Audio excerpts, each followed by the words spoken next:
Welcome viewers and subscribers. Today I'm out by the Crocodile Sanctuary in Holland Bay, St. Thomas, where I will be giving you another tour of this facility. In today's vlog, you will be learning a lot more about crocodiles. Stay tuned, continue watching the video for the latest as I take a tour with Mr. Henriques out by the Holland Bay Crocodile Sanctuary in St. Thomas. Just look out for this epic video. A lot you're gonna be learning from today's video. A lot you're gonna be learning because personnel from Nepa will be here.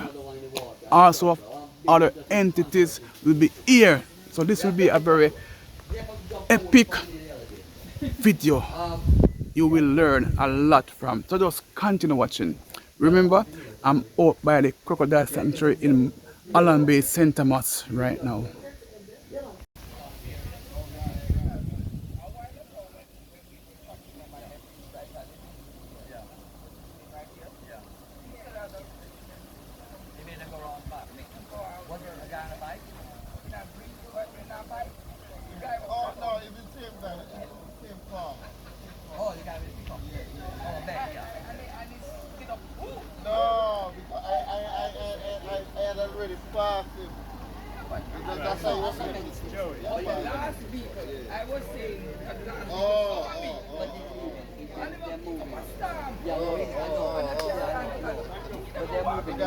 I was looking for the bridge.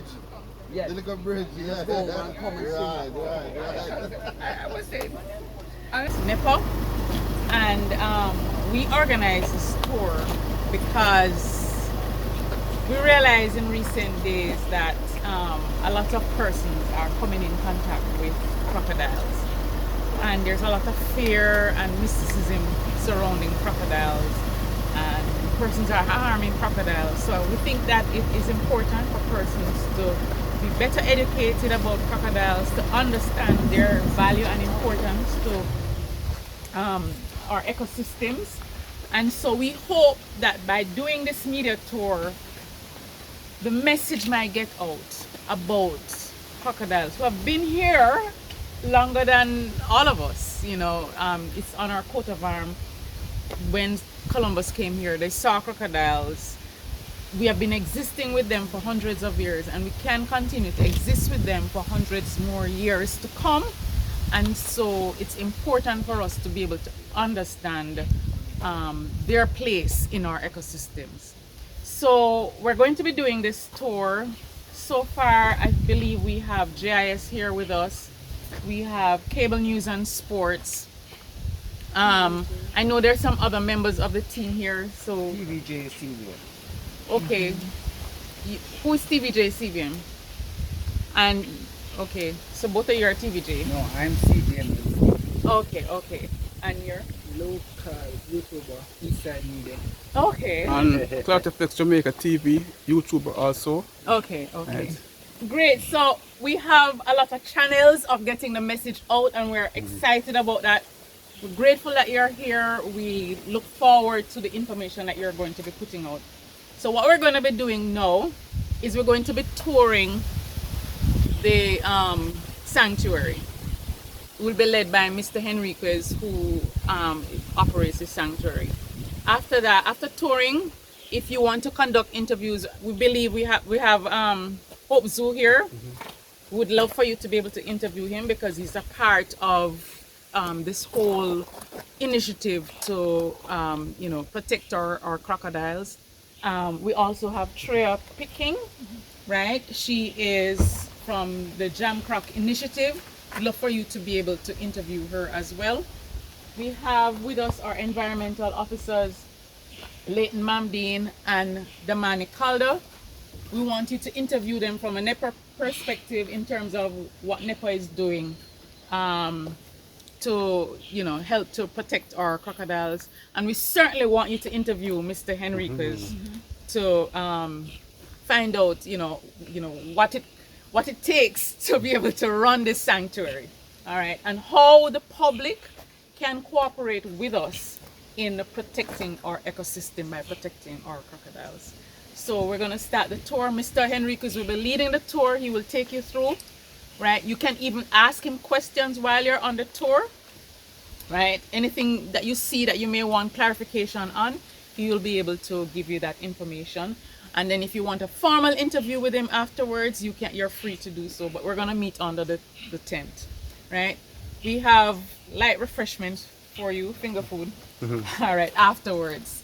So thank you again for coming. We really appreciate you coming here, partnering with Nepa. Sorry, in getting the message out. Thanks for putting this together. Yeah, thank you. No problem. Some of the younger crocs here, away from the main sections, because these smaller animals, we're in the breeding season, and they will be targeted by the larger animals, because breeding season means small animals don't belong near nest sites or large crocodiles. So they will get injured or even killed. So we keep them out here. There's 5 of them here right now, 2 slightly larger, a male and a female, and 3 young males. So these animals are all based at the sanctuary, but right now, until we finish our breeding and reorganize a few places, they stay in this area. So this is basically just a holding. You can see one right there. That's a little one that the police brought me about 5 years ago from Bath. It's blind in the left eye, barely about 16 inches long when it came here. It's now about 5 feet. It's doing quite well. We don't really sit back, we keep it. And we just let it go on, spend its time here. That's how we operate. We don't like to keep too many animals, and what can be released back are brought in as part of our program to rehabilitate them back into the wild. But we do maintain a stock of animals here for education and conservation, and also like an insurance policy that if push comes to shove, animals can be used for reproduction, to help where there may be problems due to animals being basically disappearing from various areas of habitat due to poaching, etc. Because we do unfortunately have poaching as well as indiscriminate killing, which is what we want to try and get in people's heads to stop doing. So come, let's have a look at the place, and you can see exactly what we're about to make. Yeah, I didn't even see it. I just felt it. What? We did the sanctuary in October 2018 on an acre of land inside the FM Jones Estate, which is a very large property, around 2,500 acres this section. So we're actually based right where the old Holland Estate ruins are, which is the original sugar estate, which went back to the mid-1700s when it was first created. So there are a lot of old ruins around and inside the facility, buried or even standing bits and pieces. So we're a sanctuary for protected species on top of a national heritage site, which is sort of unique in Jamaica. And I think it sort of serves the purpose very well, based on the fact that we're right by the wetland, because the wetland areas right along the coastline, and the canal system, which was part of the whole sugar operation over the years. Waterways provide ideal habitat for the reptile and for its food sources, which are mainly fish and crabs and waterfowl, while, you know, herons, moorhens, coots, that type of thing. So here now, we have young crocodiles here, some of which are reared here or born here. Also rescues from time to time.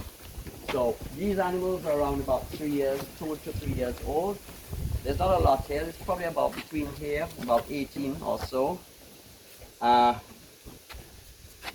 We will probably one by one over the next few months or so start reintroducing back maybe into the wild. As long as they are healthy and the rest of it, we put them back. And I hope they can find a little home for themselves. Behind you here, this is the security personnel for the sanctuary. This is a rescue, or should I say a recovery, from Morant Bay 4 years ago, in the main drain at Morant Bay by the park. He's known as Pirate. Pirate is a young male. He's around 15 years old, we reckon. He's about 9 feet long, weighs about 450 pounds. He basically serves as the sanctuary mascot. So what is happening now with Pyrock is he controls the whole front. He walks around, does his thing. Nobody troubles him. He doesn't trouble anybody. He's just here. So this is him. So don't be too apprehensive about having a big crocodile right beside you. Unless you go right up into his face, he's not going to do anything more than look at you. He's very mild-mannered. But it's good for people when they come here, when we have visitors, when they see animals like this, it sort of tends to lower the apprehension and the fear factor when they realize that these animals are not just mindlessly going to chase you and try to assault you.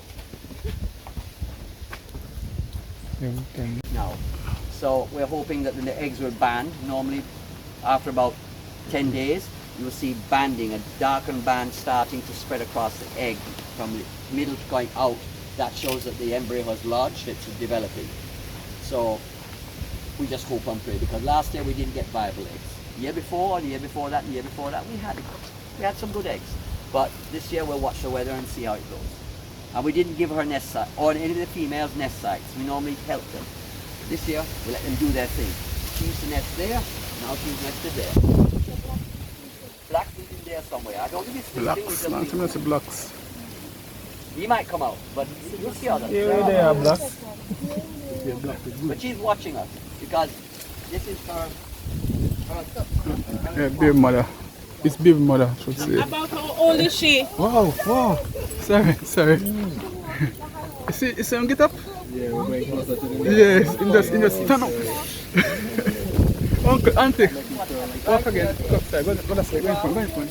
about a foot deep. The eggs are here. I saw the nest, right?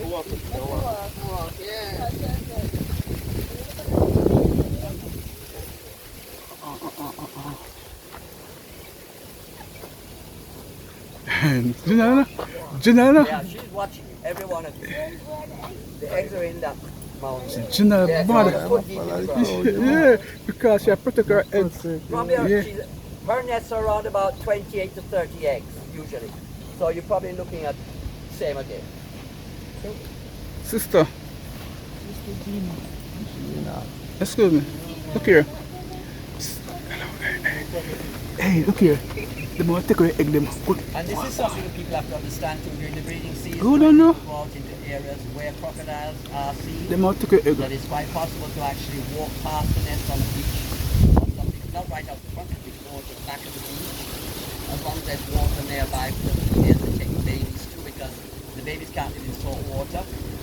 They need fresh water or a low salinity in order to survive, otherwise they will basically get dehydrated and die. Okay, more. People going near those areas during this time of the year should be you know, cognizant of the fact that this is where females do put down their nests from time to time, and they will be protective of their nests. So if suddenly you walk past the nest and you see a crocodile suddenly coming towards you, then the best thing to do,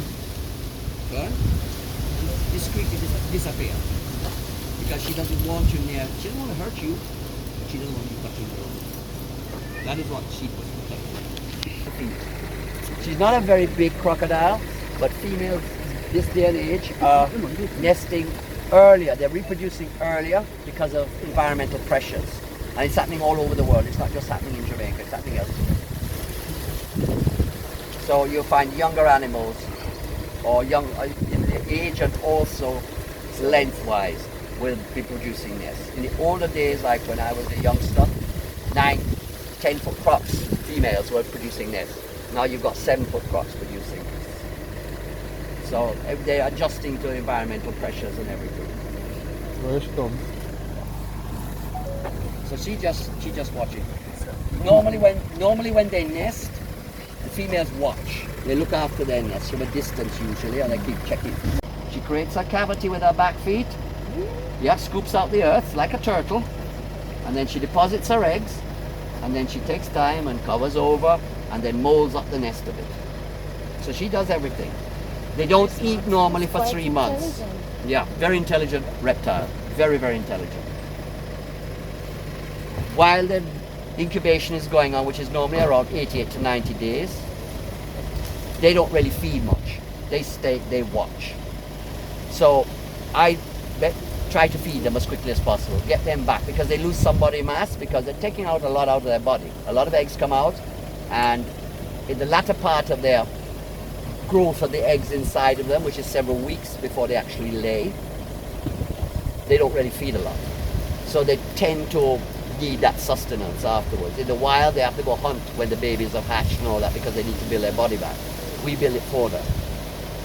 We like to feed them back up and get them up to strength, as it were. Because she's bred 5 years straight. She needs a break now.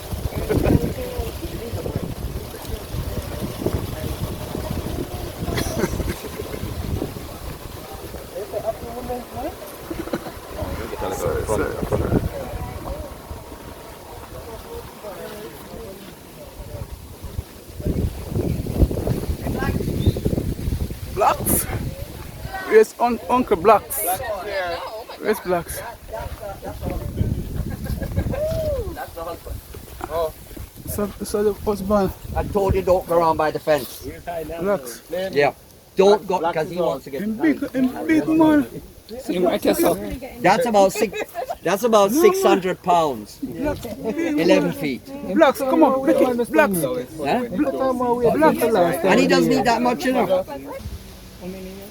Well, from 212 to now, it's 13 years. So basically, this is what a 2.5 foot, basically a 2.5 foot crocodile has grown in 13 years. There's nobody in yet. Oh, nobody's still in here? Nobody's in yet. This is the one that's killing me has gone back round there.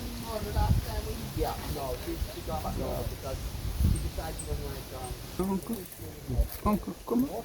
Remember me. Uncle.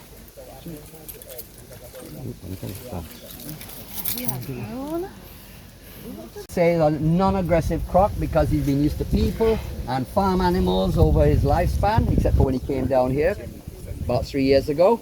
But when it comes to food, don't tease him. When he says I'll eat, you just give him the food. Don't hold it in your hand because that's why he's called Turbo. Speed No, her. I'm not feeding. I Very feed over fast. weekend. Well I'm not feeding charged. today.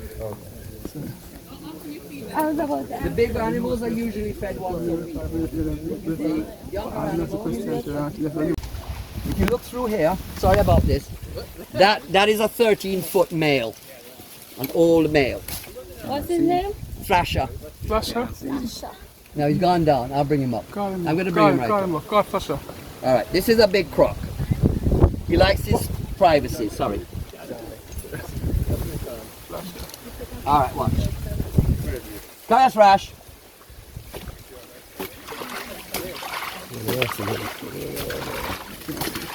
He may not come with everybody. There he is. Go from this, you know.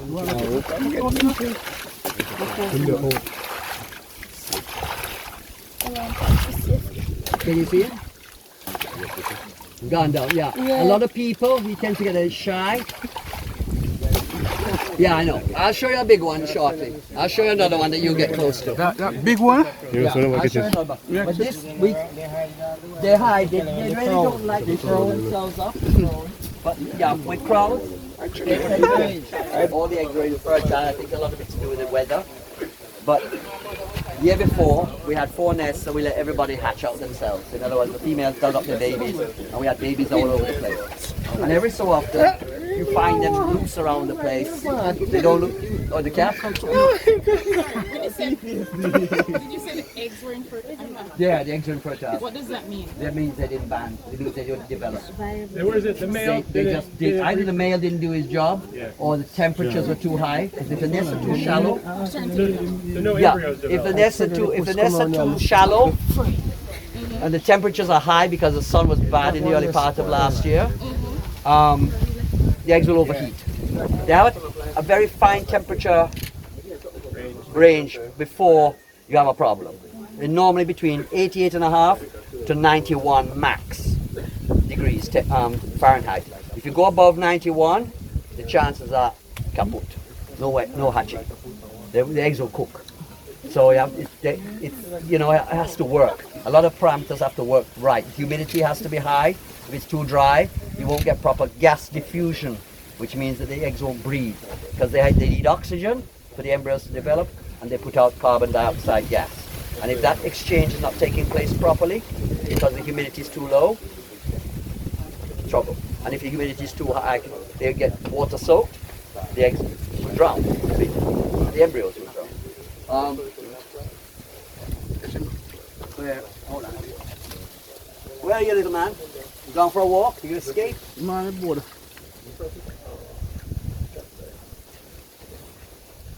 Joey, you just escape. He's not there? No, he's here.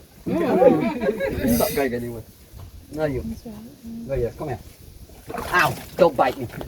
And they bite hot. Remember the palm? Yeah, they will bite. See? Spices in the past. Yeah, on his tail. Okay. Bite.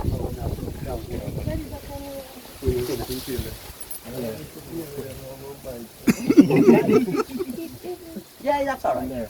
Yeah, you see? Yeah, swim up and let me grab it. Yeah, don't worry about that. Yeah, grab it. Yeah. They bite hot. That's why I say even a small crocodile, the teeth are like needles. But it's not to worry about that. Thank you. Oh, it's okay. Yeah, so this guy, he was like a string bean when I found him in a puddle. So he's 2 years old because he was come from a nest from 2 years ago in the summer. So basically, yeah, he's coming up to 2 years come June, July. But he's doing well now. He's putting on back some body mass and the rest of it. But as you see little teeth? They're like needles. So even an animal this size, he'll draw blood. So, but he's not going to. Huh? He'll see the blood. He'll see the blood. But that's part of the course. I mean, you don't worry about it. What you don't want is a big one biting you, because that will damage tissue, nerves, blood vessels, everything gets shredded. These guys will just nip you. So people do keep them illegally. They find them when they go out at the hatching season. They find a hatchling and carry it home and think it's great, it's a pet. Yeah, it's cute when it's small, but they do get big and they do bite. So you know, after a while, they dump them because they realize they can't manage them, or they call Nepa to come and take it. But you're not supposed to have them because they are internationally protected and locally protected by law. Who's it? Oh, Mikey? Mikey. Yeah, Mikey don't give a damn. Mikey's used to crocs. Yeah, I know. How old is that baby croc? This croc will be 2 years old come June, July. And what's the age of a mature croc? Normally, males will mature about 11 years or so. Females slightly younger, like a year or two younger. They will reach reproductive maturity. But with what is happening with the pressures on environmental pressures around the world, you're finding female crocs actually are maturing a little earlier. So they're actually coming into breeding a year or so before they would normally breed. That's why we have young crocodiles 7 feet, 7.5 feet producing viable eggs. Where in the old days it was like 8, 9. Apart from that, how does that impact the quality of the species that's produced? Well, it's an adaptation to basically compensating for the problems that the world is facing with global warming and the other bits and pieces. In terms of viability, in terms of genetic, structure, I don't think it's really making that much of a difference. They're just adapting to come into reproductive age earlier to deal with what is taking place. Yeah. But I don't think it's actually causing them a problem in terms of the quality of the progeny. But as I say, these guys, they're lovely animals. They're not going to hurt us.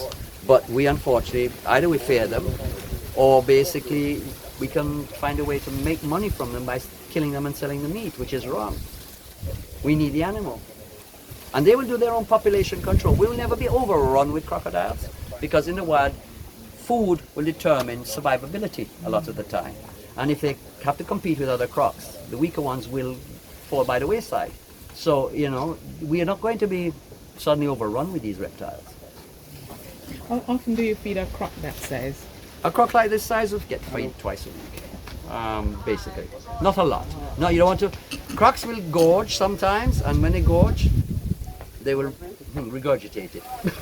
they come back out. They get fat just like people. Yeah. You know, like, just like a little kid can get fat from eating too much. So what we need to do is you give them food, and even if they want more, okay, get that down the hatch and digest that first. Digestive system, stomach acid, strongest of any animal species. It digests everything except for hair, cuticle, feathers, but bone, cartilage, grit, you name it, muscle, you name it, all gets digested.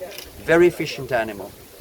So that size still eats what the others eat, the bigger ones eat? Oh, an animal will eat chopped chicken meat, baby fish, little morsels like that. And give them a little bone too, but chop up the bone carefully. Don't let it splinter too much, because their stomachs, their digestive tracts are delicate. So bone shards can actually rupture the wall of the alimentary canal and the rest of it. So what you need to do in digestive system, so what you need to do is basically make sure that they don't have something like that that could hurt them, because it can damage them. But they're pretty cool. I mean, this is a nice animal. Well clean, no problems. Sometimes. I saw something on Net Geo where some sharks attack a crocodile and they actually turn him on his back to like shut him down completely. Can you explain? Well, that? tonic immobility, you can do that with a lot of reptiles, especially lizards and even crocodilians. You can turn them over and rub their stomach and the rest of it underneath their throat, and they will just stay prone like that on their back. It's like a comatose. Yeah, it's like comatose. They do with sharks as well. You can turn a shark upside down. A lot of species, people do it in the Bahamas, Cayman. They turn the sharks, the tiger sharks or the nurse sharks or the bull sharks upside down and stroke their stomach, and the sharks upside down in the water. It happens, but it's not good for them. Crocodiles don't really like to be turned. So he lives in this. For the time being. And how long till you transfer him to one of the enclosures? No, he can stay here for a while, rest of this year. We're not growing them fast. We can grow them in a farming situation like in Africa and Southeast Asia, where they farm crocodiles for their skins. They can rear a hatchling crocodile like a Nile crocodile in Africa, or Porosus, which is the saltwater crocodile, or even the Philippine crocodile. They can rear a hatchling crocodile in 2 years, close to 6 feet in length, which is what they want for culling. We not. We don't want to do that. They do grow fast sometimes. Some are more competitive. Some we eat like horses. But the thing is, you don't want to bring them up fast. Just feed them normally. They're getting a better supply of food than they would in the wild. In the wild, they have to hunt for food. Here, food's given to them, so they don't have to burn the energy to look for the food. And he's the only one you have this size? No, another one, same. We'll come from one of the trains out here. He's a little more robust than this one, because he was actually in better condition when I picked him up. This one looked like death door. String bean. Oh yeah, he was trouble. I don't know if you. Sorry, I was just saying, this is like a little ICU area where he'll pull out sometimes crocs that maybe are looking a little bit skinnier than the usual ones. So he'll pull them out here to raise them to make sure they're getting efficient food, and then kind of once they're back up to healthy, then he can bring them back to the group. Because I had one the other day. I'm sitting on the veranda, and I look up out across where the gate is, and I see a crocodile trying to get into that enclosure from outside. It was one of animals that we'd released before. Obviously wasn't doing very well. It lost a lot of body mass, so I brought it in. It's in there now, and I'm feeding it back up. Sometimes, as I say, they get themselves into an area where there's a larger croc or two, and they don't like it, but they don't move. They will just sit there and stay and hide, and then out of fear, because they're not a social crocodile for the most part. These animals don't like each other when they get to a certain size a lot of the time. They tend to keep their distance and have their turf or their territories. Some species of crocodilian, they are social, like certain caiman, common caiman. You find hundreds of them together. Even now, crocodiles are more social than these. These are not animals. Saltwater crocodiles and these crocodiles, they don't tend to live in groups. They tend to basically keep themselves to themselves.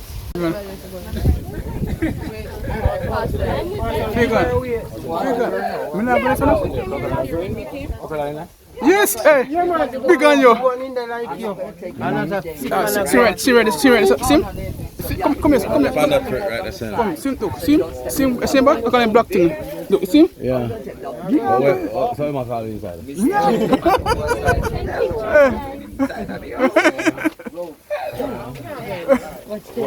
No, sir.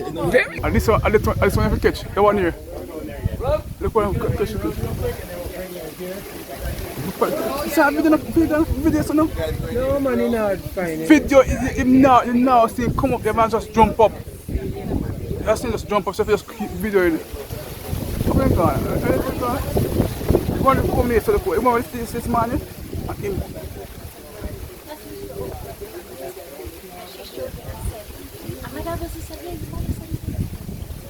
No, go see one so easy. You might just come, you can jump up and threaten you. Right here, someone can threaten you.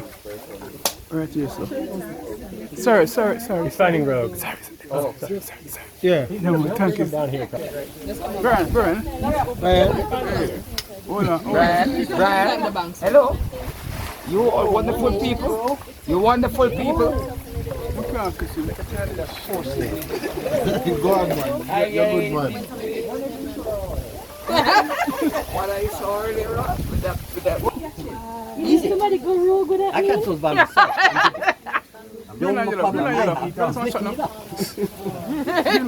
Why are they outside? Hey, touch him.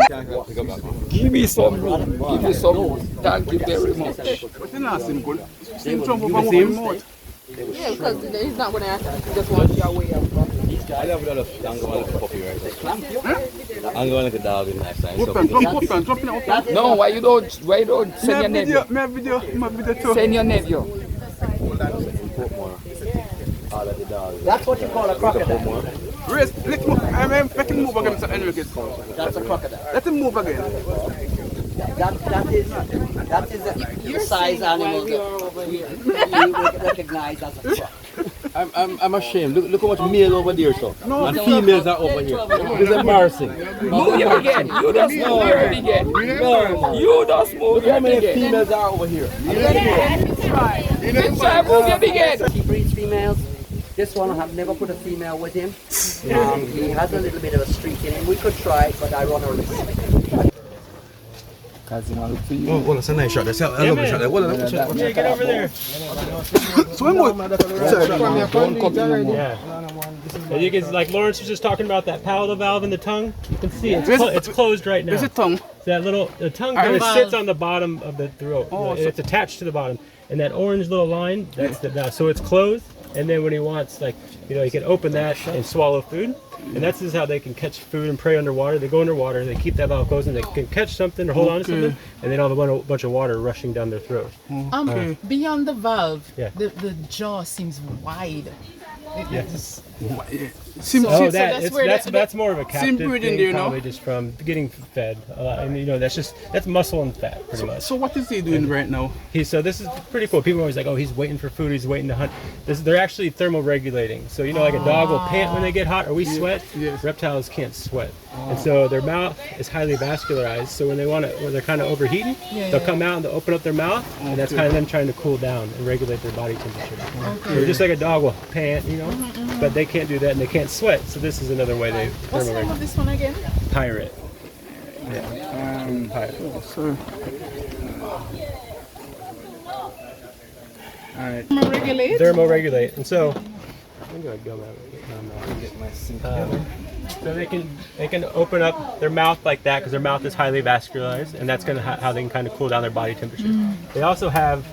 Earlier you were asking what's like some of the distinct features of our American Jamaican croc. So Lawrence said they have that rostral hump, which is kind of the hump on the nose, but it's also their scutes or their osteoderms, which is those plates on the back. See how they have those high ridges? If you look at a lot of crocodiles and alligators from other countries, they're a lot more smooth.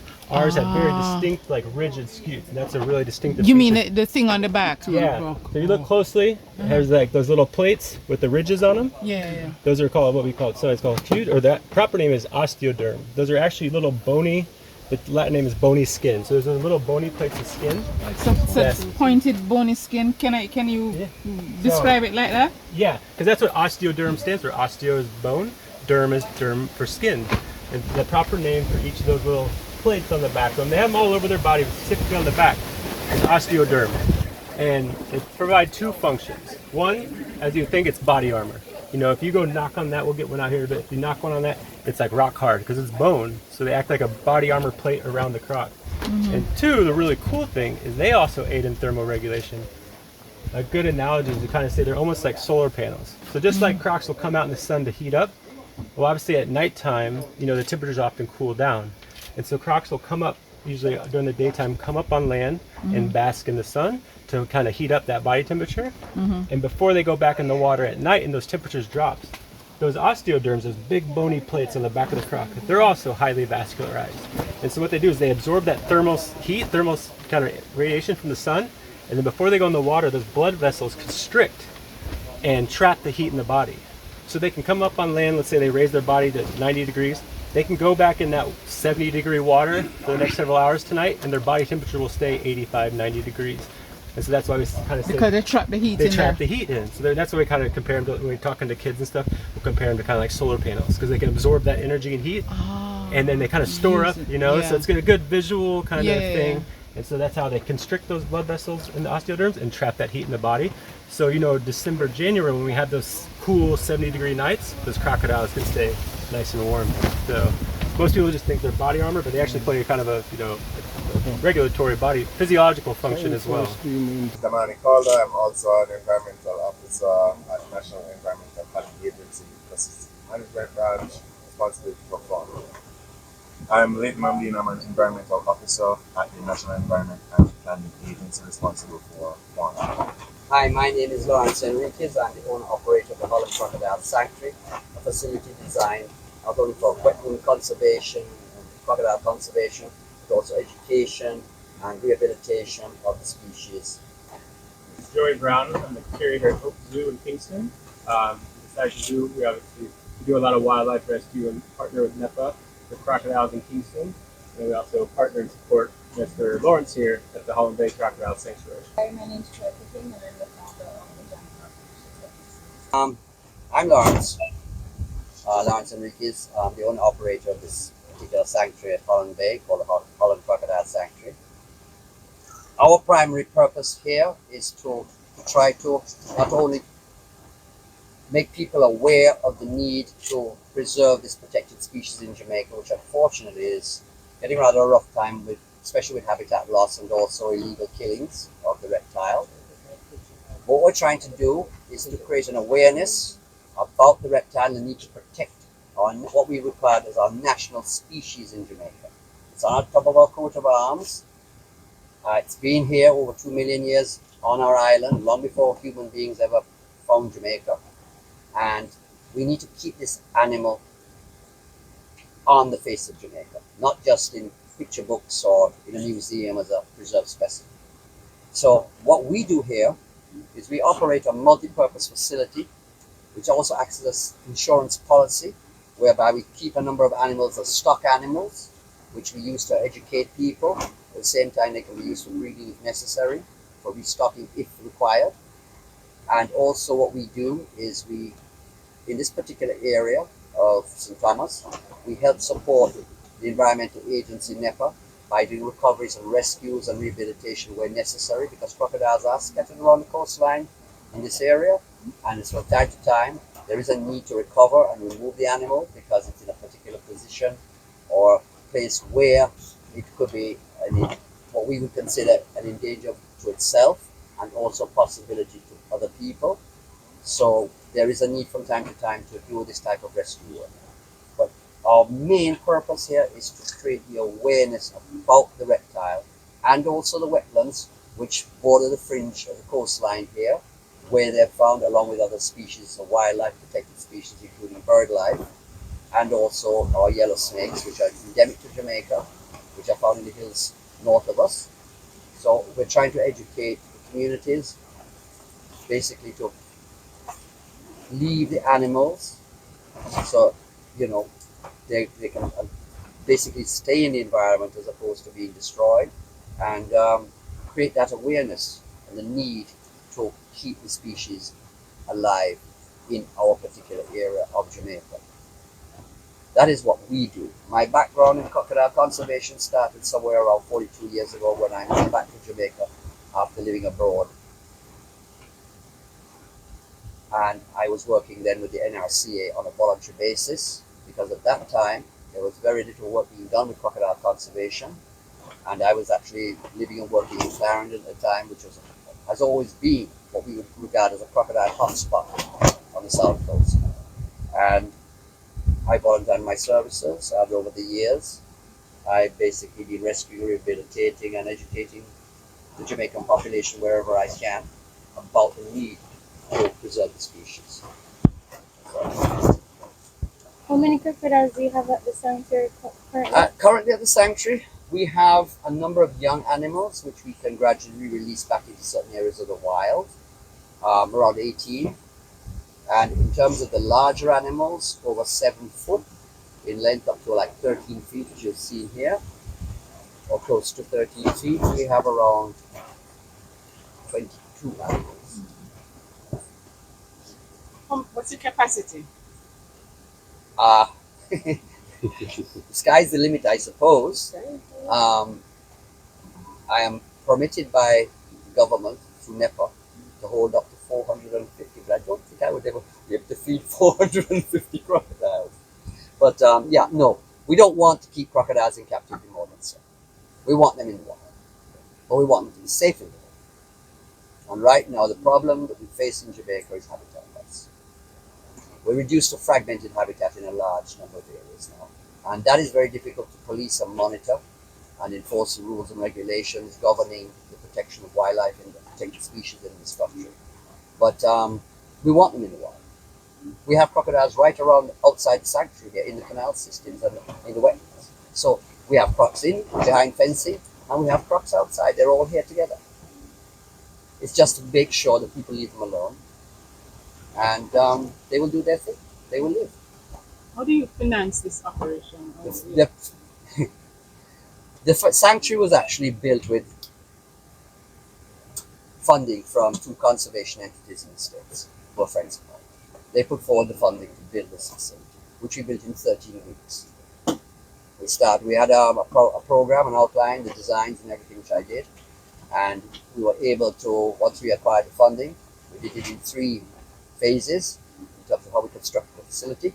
And we actually completed the facility. I'd said 3 months, which is basically 12 weeks. We did it in 13. And we didn't work weekends. We only worked 5 days a week because I had to keep going back to my place in Samaria properly every weekend. So we actually did quite well to get it done that fast. So we started in October of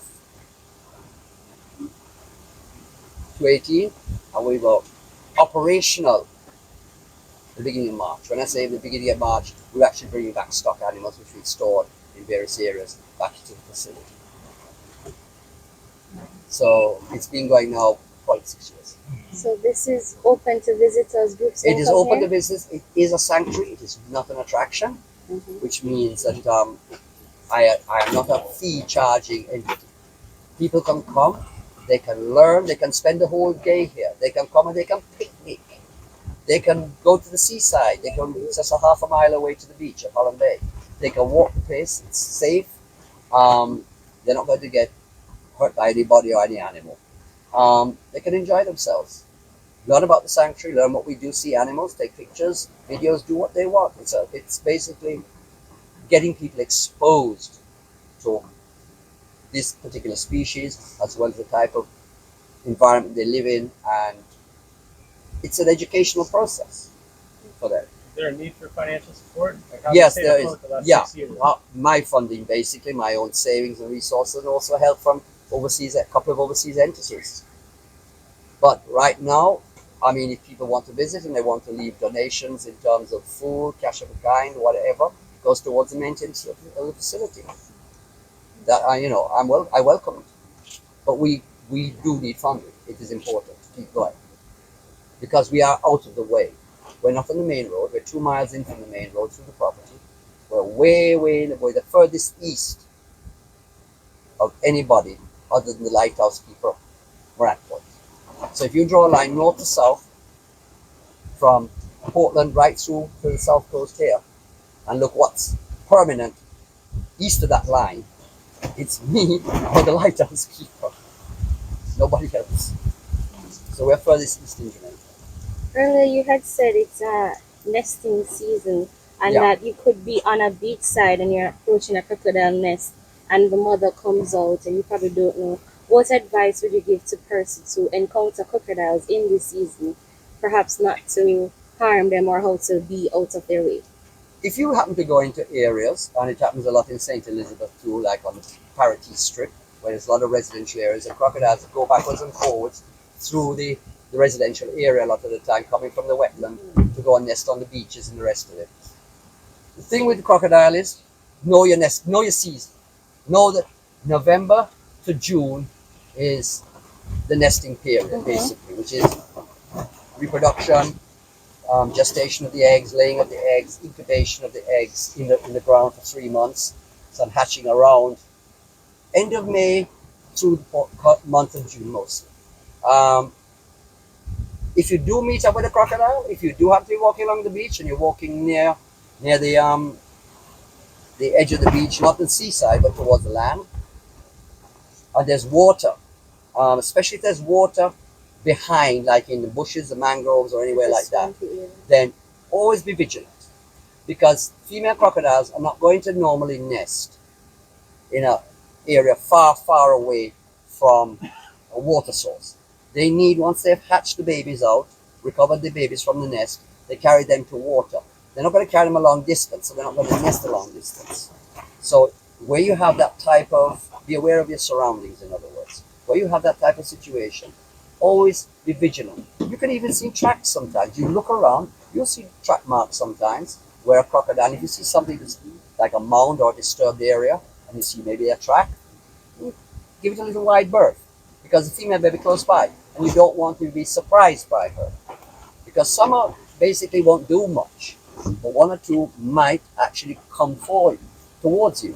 And best thing to do in that type of situation is politely turn around and discreetly go the other way. The purpose of this tour is to help bring more public awareness to our crocodile conservation, overall crocodile conservation, and highlighting a place like this gets persons to get an up close and more personal look at the crocodile itself as a species. There are a lot of misconceptions and fear-based reactions that persons have about crocodiles. There's a lot of fear, and to a certain degree, rightfully so. They are large predators. They can be harmful, but a cow or a dog is equally or more so harmful, and persons encounter those fairly regularly and get more injuries than crocodiles. But we have been having more crocodile-human interaction and conflict as development increases. People need places to live. We're moving and developing more spaces that were historically wetlands, and the rate of interaction is larger. So we have more persons happening upon crocodiles in canals, in communities where there are canals and beach access, and crocodiles coming up in persons' front yards, or persons using tracks to get from one area of the community to the next that carries you near or possibly by crocodiles. Also, persons utilize areas like that for crabbing or fishing. And there are these misconceptions. Some persons tend to attack the crocodiles and they see them. They tend to see a crocodile and not leave it alone. They think that, mere presence of the crocodile is a threat, and then they will catch it and then call us to remove it. And want persons to be more croc-wise, because we're not the only place that has large predators or even crocodilian predators, and you have to learn to coexist and how to carry yourself and to reduce conflict. So the correct course of action is not to capture it and then call Nepa. What would it be if I encounter a crocodile in my backyard? Let it eat?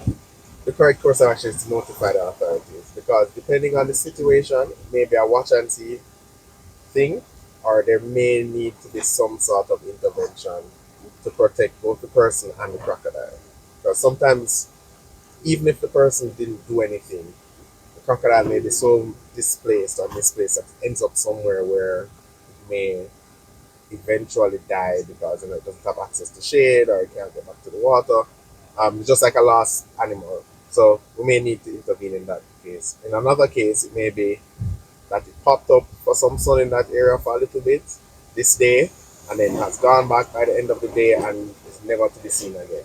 So each instance is different, but we don't encourage persons to take matters into their own hands because it can be harmful to them and to the crocodile. Can we just get an overview of Nepa's program in terms of the conservation of the species? I don't know which of you wanted. All right. When it comes down to the conservation of the species, I'd like to highlight this place in particular. It plays a huge role in terms of conservation. As we mentioned before, we speak about education aspect. One of the biggest threats when it comes down to the population of the species, aside from habitat loss, is poaching, human interaction, all of these things. So a facility like this allows for people, the general public, to come and understand how the animals operate, and this in turn helps Nepa's mandate when it comes down to the species, in terms of having people have an appreciation and having less violent interactions on the part of the humans towards these particular species of animals. And you mentioned, Mr. Calder and both Mr. Mandino, being croc-wise and that people need to know some of the features of the crocs. Tell Jamaica then about a croc, the kind of animal it is, and if it won't harm you if you encounter it. All right, so one thing we realize when we are doing responses, crocodile responses, is a lot of people have the conception that the animals are out to get you.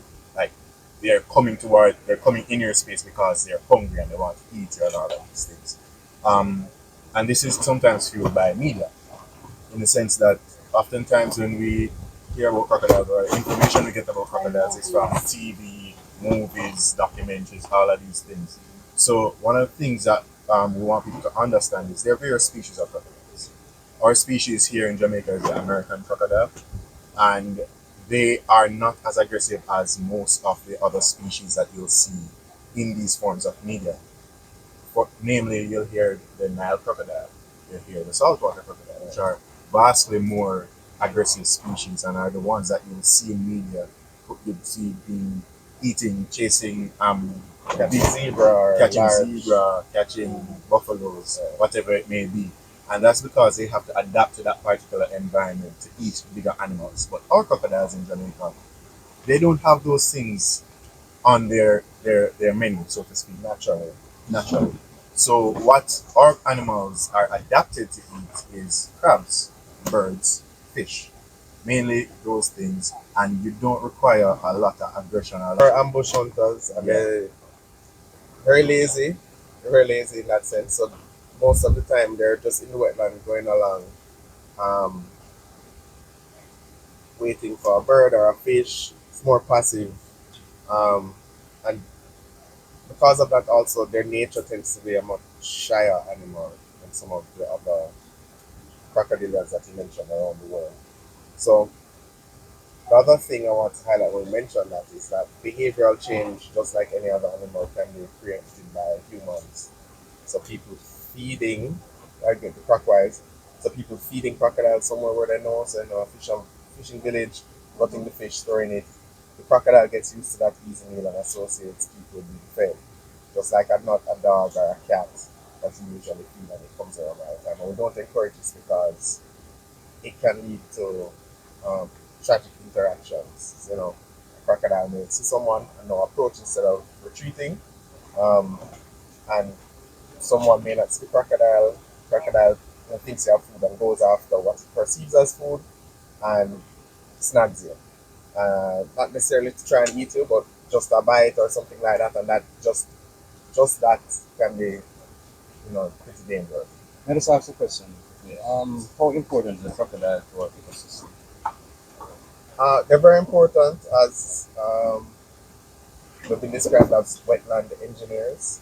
So I don't know if you noticed earlier when we were going around the property, you saw those reeds and the ginger growing, and the sections that they go up regularly are like channels. Mm-hmm. So in the wetland you have areas that crocodile would habitually go through, and it creates this channel and it connects that water source to another water source. Without those channels, they would then be overgrown by some of the reeds.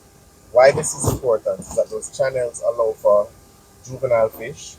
I mentioned crabs before. In some of the wetland systems, some of our turtles, it allows connectivity between the wetlands, the estuaries, and sometimes the sea. From a human selfish standpoint, that's good for us because we eat fish and we eat crabs. From a more environmental standpoint, that's good to allow for better hydrology for mangroves, because mangroves actually need good hydrology to function, and sometimes if areas are cut off from good hydrology, they then have these massive die-offs. So the crocodiles being able to push through and create and maintain these channels in wetlands is one thing. Another thing is that, as I mentioned, they're very lazy or efficient hunters, like a lot of predators are. So it's easier to go for something that's weak, older, or sick. If you have a population of food, what we call a food item, like some fish, and you have a sick one in the population that could possibly pass on either sickly genes or a disease to something else. Crocodile is there, it's more likely that the crocodile is going to eat that, and that is going to be removed from the system.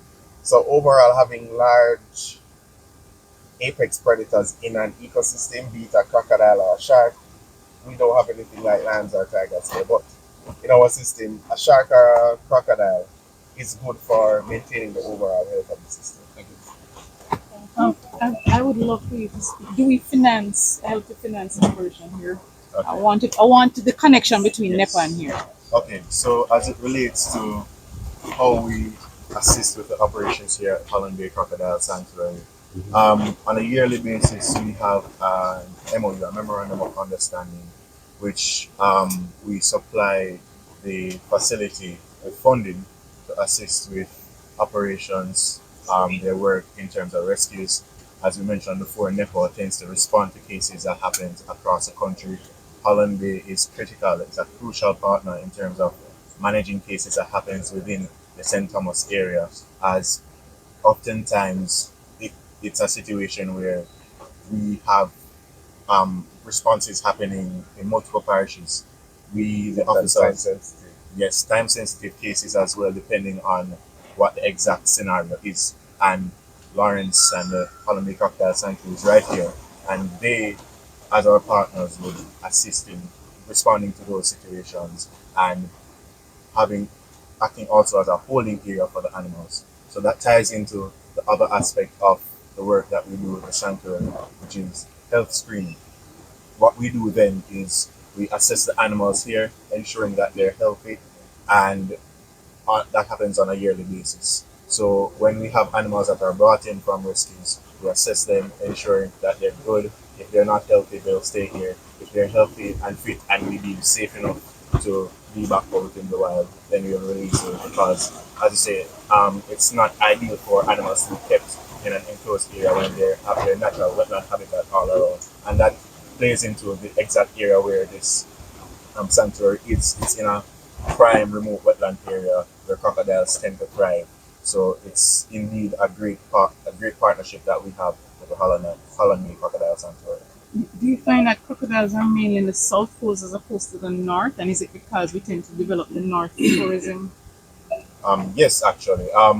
What we notice in Jamaica, if you look at a map of Jamaica and the crocodile reports or sightings that are reported, you'll see a sea of, let's say, dots along the south coast. So because of the large wetland habitats and somewhat undisturbed wetland habitats that are along the south coast, we have more crocodiles here on the south coast. While on the north coast, we have more fragmented and smaller habitats due to development, as you mentioned earlier, that doesn't act as an attraction for the animals, so they won't have a reason to stay on the north coast. So we get very little reports of crocodiles on the north coast. We do have them. We do have them. And they do move around the island. In terms of development and cohabitation with wetland and marine systems, there are many examples from around the world. As I mentioned, this is not unique to Jamaica, where the development has to be informed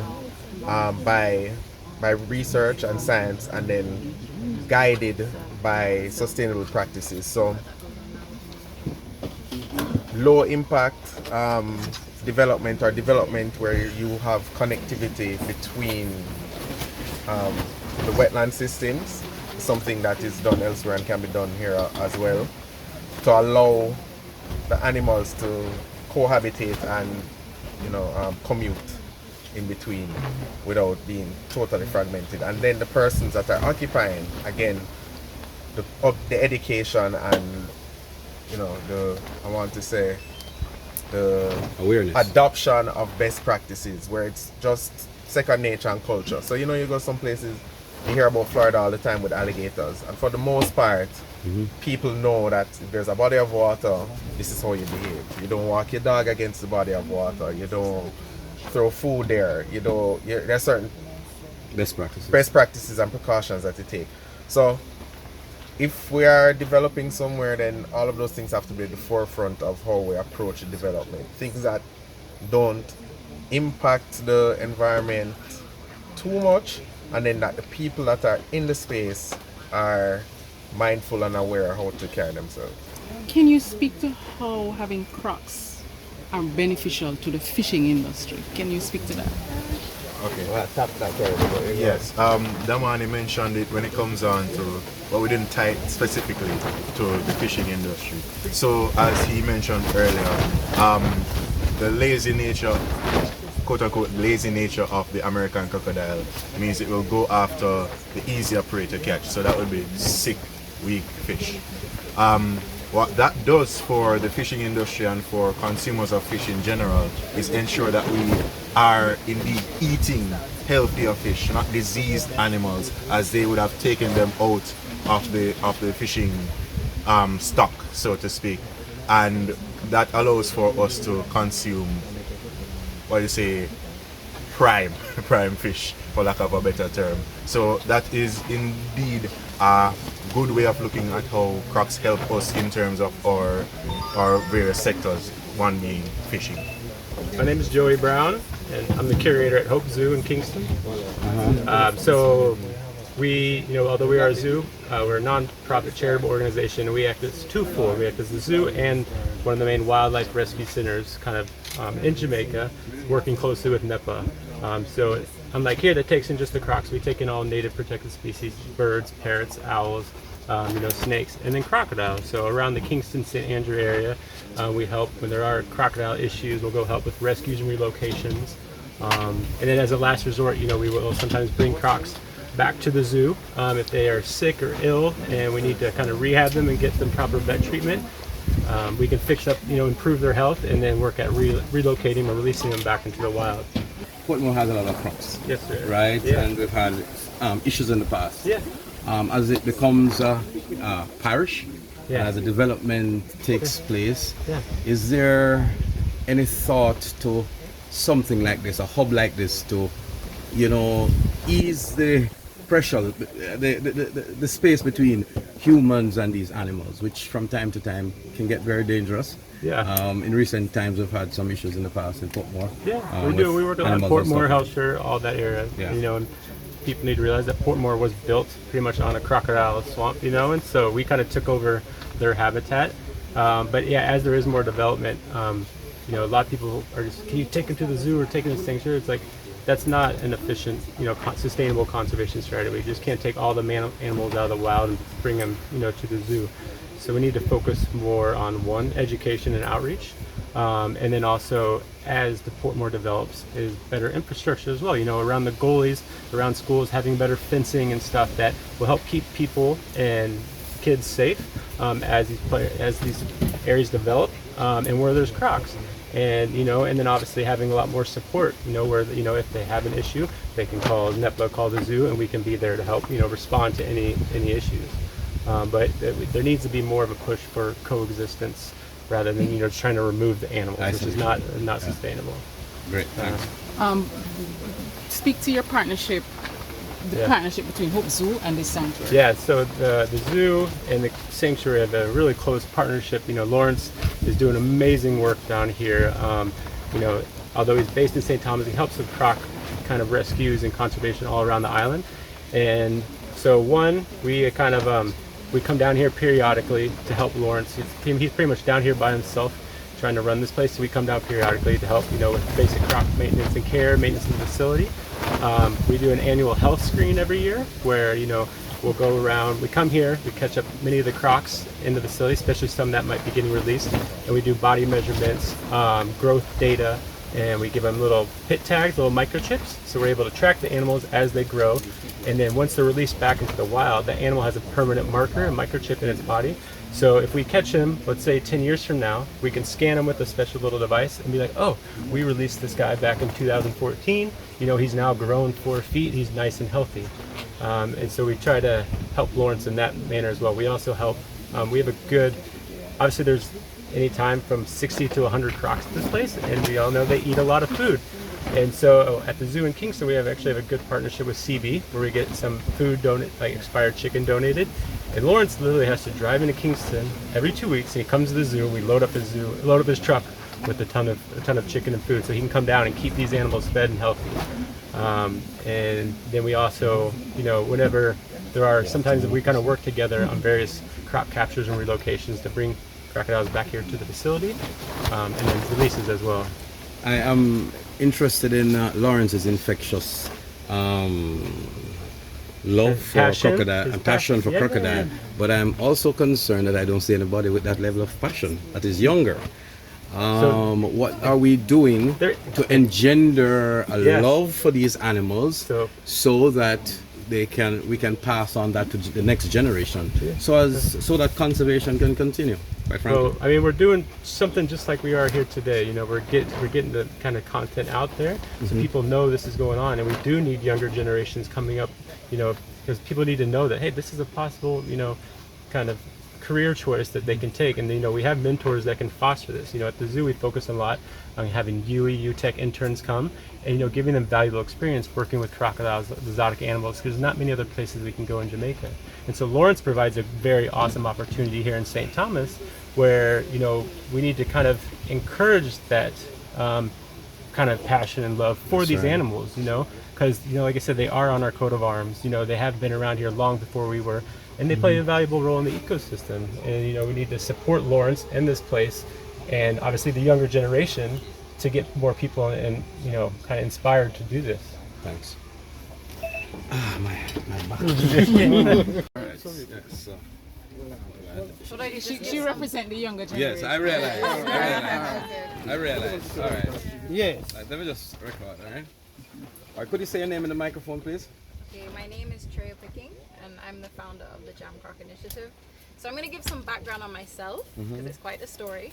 So I met Lawrence back in 2018 when I first started working at Nepa. I used to be an environmental officer there, and straight away I fell in love with crocodiles. I realized that a lot more research, a lot more attention needed to be given to the species.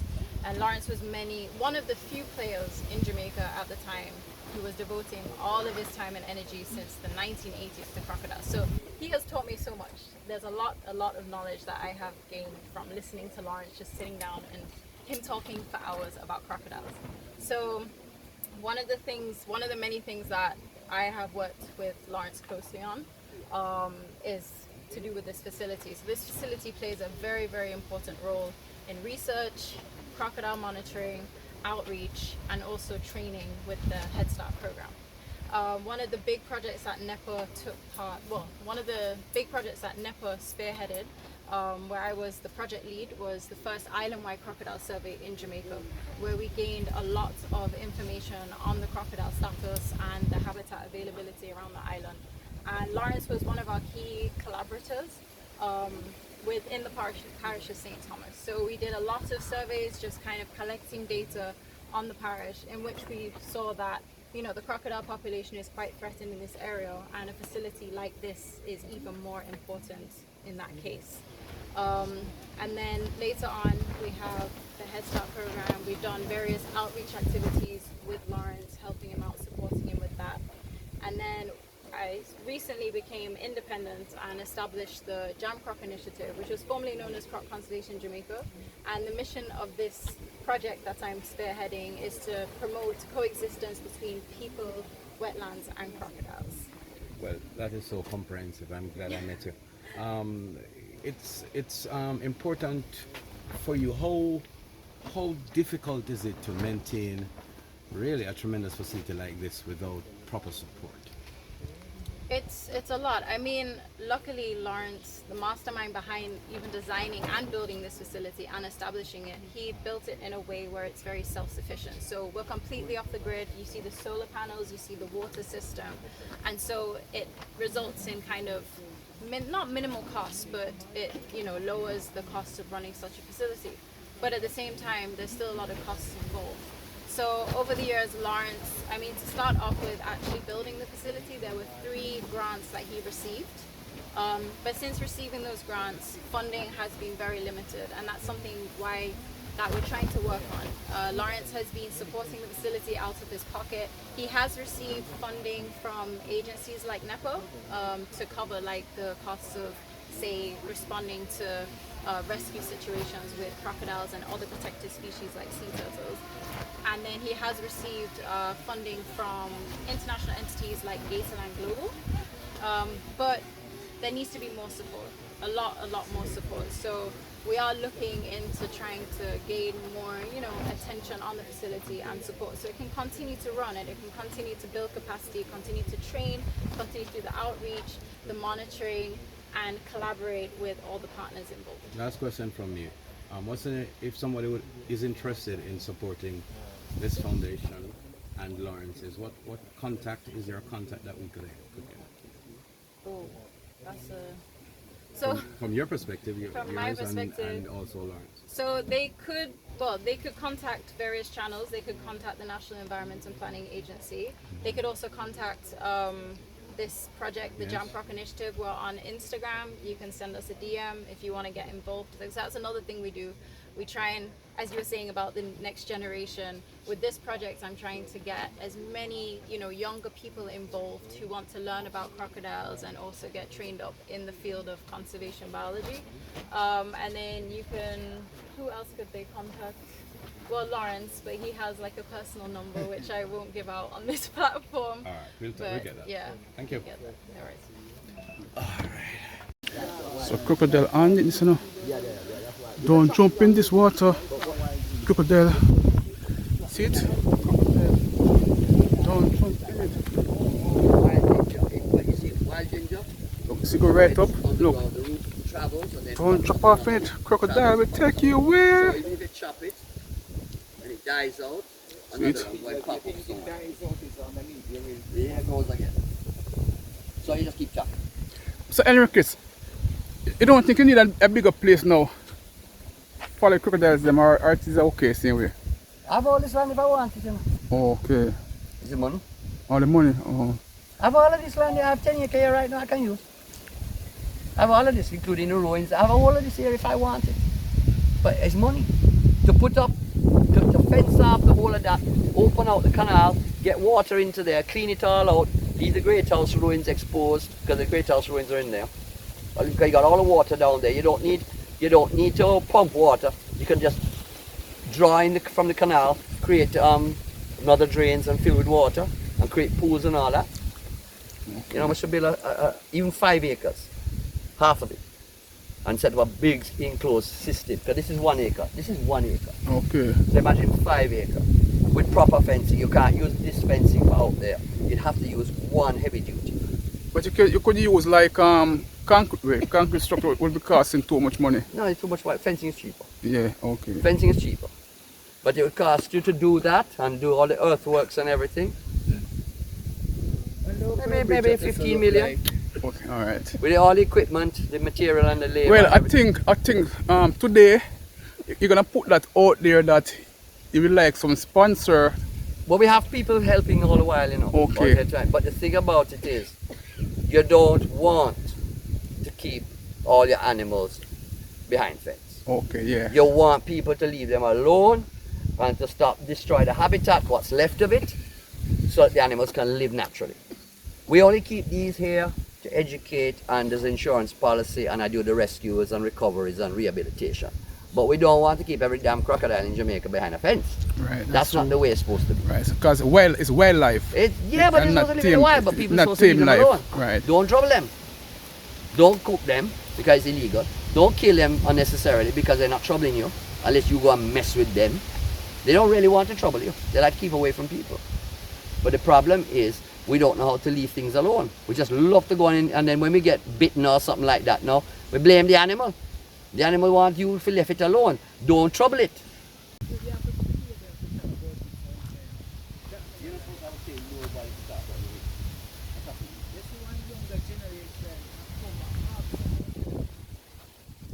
You're not to pay no, if you want to know history about something, you're not supposed to have to pay people to tell you about history.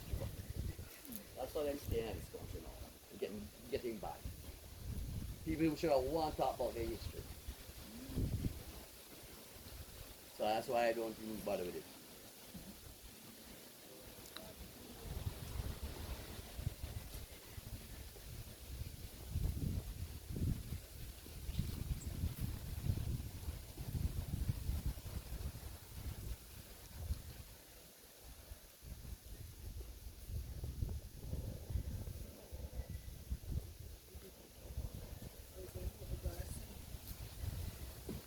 That's my friend. What is her name? Zena. Zena.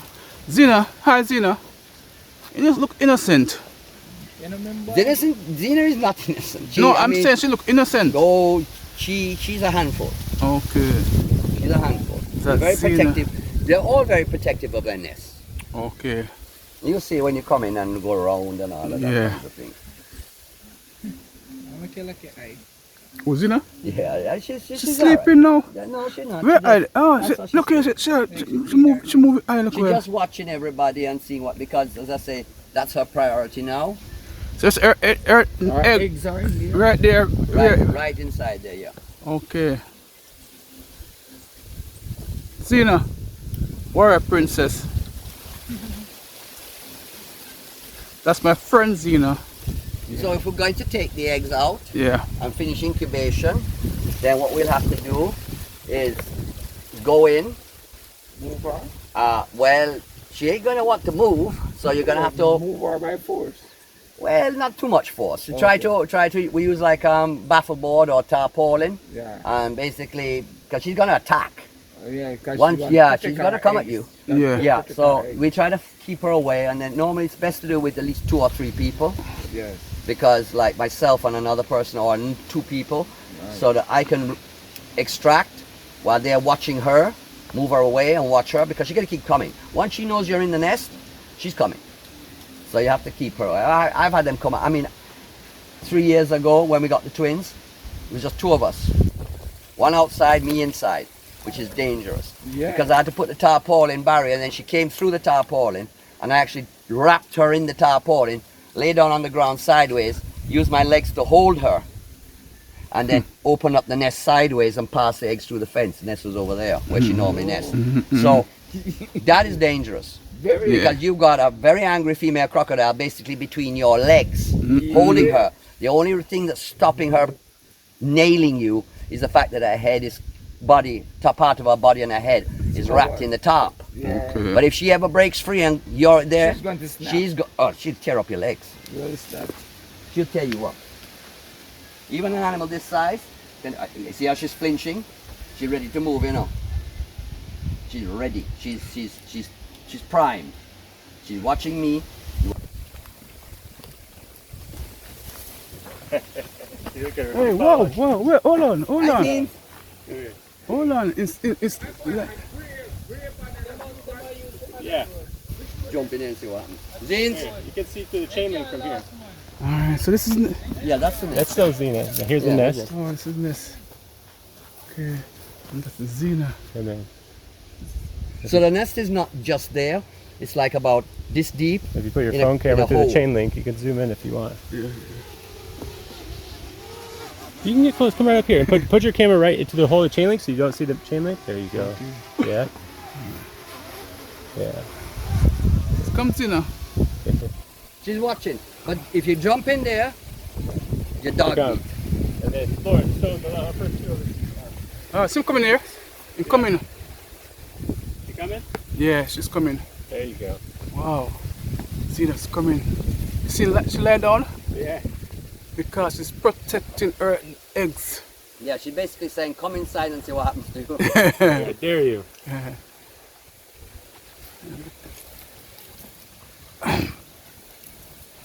You know, I'm stuck in that, you know. And she attacked me. Dog, I'm your supper boy.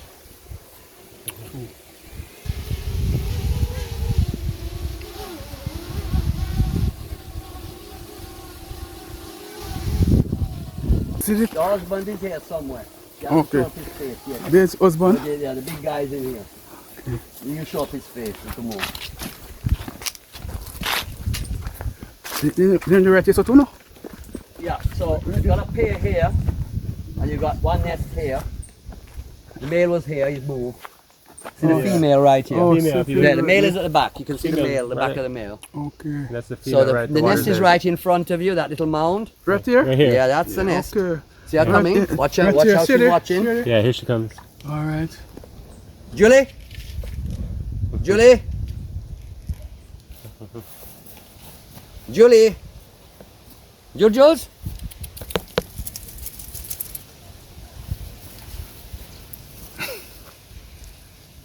That's Julie. That's the nest right here. Mm-hmm. Come, Julie. I'm not going to wear your If you eggs. put your finger through there and jerk the fence a little bit, she'll come right into your face.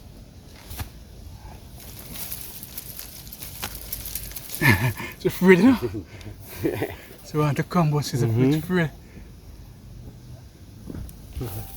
So that's Julie. Then there's another nest here. Oh! See the next one here? See- That's Maria. Maria. Her nest is here. Oh, so, oh, Maria. And there's another female that hasn't nested yet. I'm watching her carefully because she has a little eye issue. That's Elizabeth. There's a big guy in here too, named Pee-wee, which is a funny name for a big. He's a little crusty crop.